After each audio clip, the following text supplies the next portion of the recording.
Series নির্ধারণী তৃতীয় ওয়ানডেতে West ইন্ডিজকে 179 রানের ব্যবধানে হারিয়েছে বাংলাদেশ। ম্যাচে আগে ব্যাট করতে নেমে 296 রানের সংগ্রহ দাঁড় করিয়েছে টাইগাররা। জবাব দিতে নেমে হাসপাস করেছে ওয়েস্ট ইন্ডিজ, থেমেছে মাত্র অল্প কিছু রানেই। এই জয়ের ফলে 3 ম্যাচের ওয়ানডে সিরিজে 2-1 ব্যবধানে জিতেছে বাংলাদেশ ক্রিকেট দল।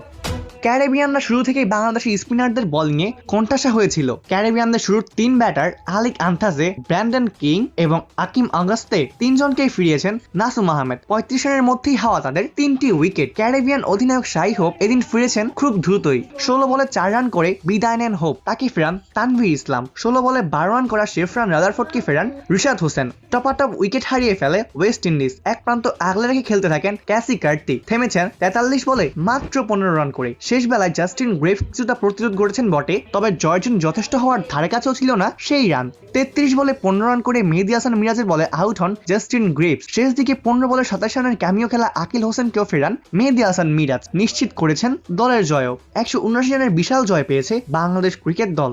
বাংলাদেশের হয়ে 3টি উইকেট শেয়ার করেন রিশাদ হোসেন এবং নাসুম আহমেদ। 2টি করে উইকেট তুলেন মেহেদী হাসান মিরাজ এবং তানভীর ইসলাম। এরই সুবাদে বাংলাদেশ ওয়েস্ট ইন্ডিজকে হারিয়ে দীর্ঘদিন পর ওয়ানডে ক্রিকেটে জয় পায় বা একদিনের ক্রিকেটে 2-1 ব্যবধানে সিরিজ জয় পায়।